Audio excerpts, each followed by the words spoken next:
Messi Yuva Bharati ছাড়ার পর স্টেডিয়ামের বাইরে রাজ্য সরকার ও পুলিশ প্রশাসনের বিরুদ্ধে কার্যত ক্ষোভে ফেটে পড়েন সমর্থকরা। পাল্টা পুলিশ পরিস্থিতি নিয়ন্ত্রণের চেষ্টা চালায়। বিস্তারিত জানাচ্ছেন আমাদের প্রতিনিধি। কলকাতায় লিওনেল মেসির অনুষ্ঠানকে ঘিরে নজিরবিহীন বিশৃঙ্খলতা। এই মুহূর্তে আমরা রয়েছি সল্টলেক স্টেডিয়ামের বাইরে, যেখানে যারা এসেছিলেন মেসিকে দেখতে তাদের যে অভিযোগ, তারা মেসিকে দেখতে পাননি। মূলত যারা আয়োজক শতদ্রু দত্ত, কলকাতা পুলিশ এবং রাজ্য সরকারের বিরুদ্ধে তারা ক্ষোভ প্রকাশ করছেন। সকলেই তারা বলছেন যে এমনভাবে গোটা বিষয়টাকে করা হয়েছে যেখানে সাধারণ মানুষ যারা কয়েক হাজার টাকা খরচ করে শুধুমাত্র মেসিকে দেখার জন্য কয়েক রাত জেগে দীর্ঘ সকাল থেকে লাইন দিয়ে যারা মাঠে প্রবেশ করেছিলেন, তারা মেসিকে দেখতে পাননি। টাকা কি এমনি আছে? কে ক্যামেরাতেই ফুটেজ পাচ্ছে না, তাহলে আমরা সবাই পাবলিক কি এমনি টাকা চুরি করে আছে? ফ্রি পয়সার টিকিট 15,000 টাকা দিয়ে কেটেছে। এই টিকিট ফ্রি পয়সা 15,000 টাকা দিয়ে কেটেছি। পুরো চুরি করেছে, পুরো চুরি করেছে।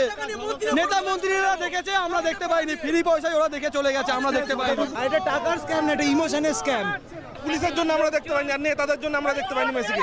এক্সট্রা চলে গেছে, যখন ইচ্ছা দেখতে পারে, কিন্তু আমরা সাধারণ মানুষ আমরা দেখতে পারি না।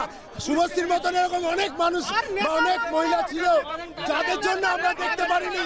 শতদ্রু দত্ত টাকা ফেরত দাও, শতদ্রু দত্ত টাকা ফেরত দাও, নাহলে কলকাতায় ঢুকতে পারবে না তুমি। Arup Biswas must resign. অরূপ বিশ্বাস একটা ফ্যামিলি প্রোগ্রাম নয়, অরূপ বিশ্বাস একটা ফ্যামিলি প্রোগ্রাম নয়।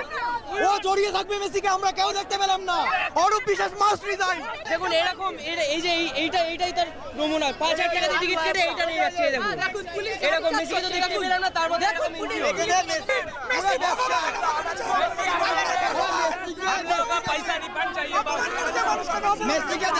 আমরা পয়সা দিয়ে টিকিট কাটছি, মার খাচ্ছি।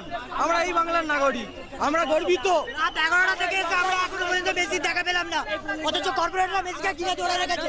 ক্যামেরায় প্রবীর ও কিংসুকের সঙ্গে জয়মাল্য দেশমুখ, দূরদর্শন সংবাদ, কলকাতা।